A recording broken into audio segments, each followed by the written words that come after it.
slightly embarrassed about the picture working on the roof. I did work on the roof, but I would have said 60% of the work was done by Arthur Kendrew, John's late father.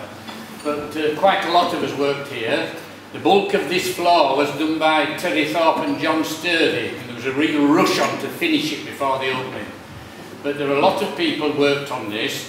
I've put a few names down, but I am already aware there's one or two names I'd forgotten, so apologies. But the names that I recall that had some involvement working on this hall were myself, Arthur Kendrew, John Kendrew, Mick Smith, Terry Thorpe, John Sturdy, Ted Timlin, electrician, Jeff Platt, Peter Chadwick, Jack Richmond, Jim Fisher, Al Farcastle, Roland Garner, Tommy Thackeray, Wiggy Williams, his dad Bill Williams, Cliff Hopkinson, Harry C. And there was actually a lot of opposition to the proposal to build a hall at the time. There was a lot of aggro in the town. Some wanted a swimming pool. Some wanted them to buy the old cinema and convert that. And so there was a lot of ill feeling initially, but there was a faithful few that plodded on. But when Len took this job on, we, his staff, he never knew this poor Len, but we said, what the devil's he taking that job on for? Because all people will be grumbling and grousing and coming up every day and moaning. And it did happen quite a lot that people come by. That roof will never hold a load of snow and all the criticisms we got. When Len tackled this, and other builders had been invited to tender and turned it down, they didn't want to be involved. And he took this job on, and it could have gone horribly wrong. Fortunately, it didn't. But then sadly, Len was never invited to the laying of the foundation stone and the opening, and it was quite hurtful to him. And that was due to personal relationship stresses between him and one of the committee. However, I'll just read this that I put in the magazine. The Memorial Hall was constructed over a period of 2 years. 'Twas built by local tradesmen midst toil and sweat, some tears. Not everyone shared approval, for many voiced opposition. They spoke out for a swimming pool, at that time controversial decision. Fundraising took some years though, and the faithful few strode hard to raise much needed finance. Plod on, with no holes barred. Councillor Lowcock was very determined to drive the mission through, and builder Len Watson's tradesmen a typical Dalesbred crew. The architect was Mr. Kenyon, true gentleman through and through, gave hours of voluntary guidance, honest, humble and true. The task went on relentless. Come sunshine, rain or snow, without any modern machinery, Len's men showed get up and go. After many months of grafting, the end was almost in sight. One last push and late hours and the building was looking all right. So many local chaps grafting, just a few of the names I recall, some still here, but many now gone. God bless our Memorial Hall.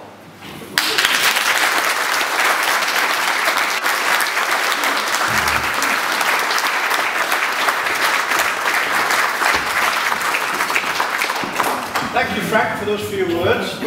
And before I invite you, can I thank the band and Arthur in particular, Sir Arthur, as treated us with, for staying us this afternoon. Lead us down to the far end for the unveiling of the memorial plaque to Len Watson. Okay, thank you, Chris. Just a few words to say at this point. Don't want to go and repeat already that, anything that's being said, but we do have a wonderful facility in this hall, and over the past few years we've been striving to improve these facilities and continually looking at new ideas to improve the facilities and obviously raise funds. And I'd like to obviously thank Meg's family for coming here today. It's been said, it played a tremendous part in the building of this hall, And I would like now to invite Glenn's family down to the bottom end of the hall and ask Julian to unveil the plaque. Thank you.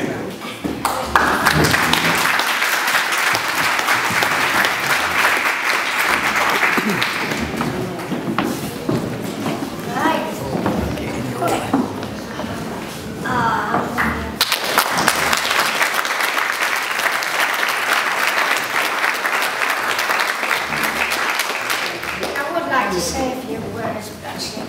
My family and I would like to thank the Memorial Hall Committee on behalf of Spanner, also known as Ed Watson, and very importantly, also known as Dad, for arranging this plaque to his memory and in recognition of his not insignificant part in Bomber Command in World War II.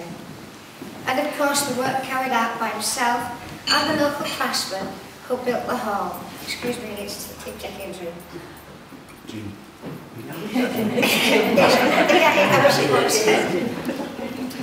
As some of you will know by now from Frank, that the hall had a slightly checkered start, in that there was some opposition to its conception.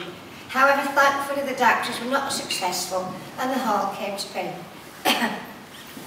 Len and his men built many houses and carried out many conversions in the Dale, and even built Thrush Cross Church on behalf of Leeds Church Commissioners. Len, however, remained immensely proud of having built this hall, as not only were there not many building contractors in the Dale at the time, but theirs was not a big company, and even some of the men thought the job was a bit too big for them. The fact that it's still standing so majestically is a testament to their skills.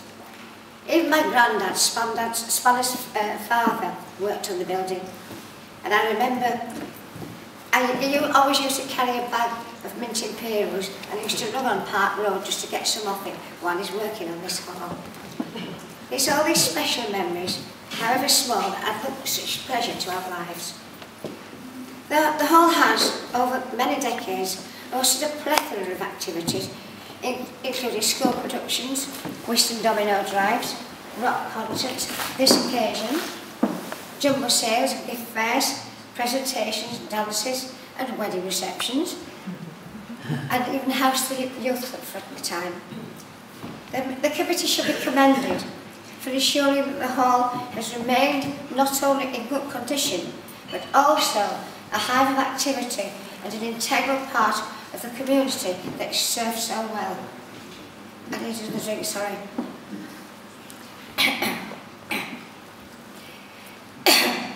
This plaque is also a tribute to Spanner's part in World War II.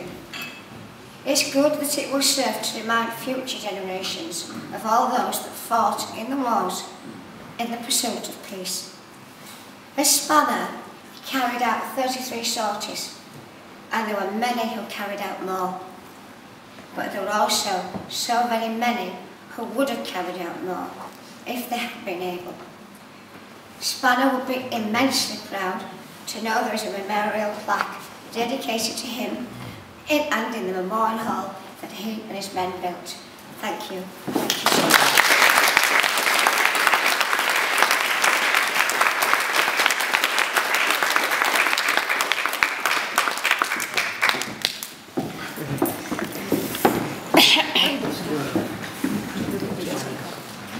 You never reached the blue track, would you? I couldn't reach the blue track.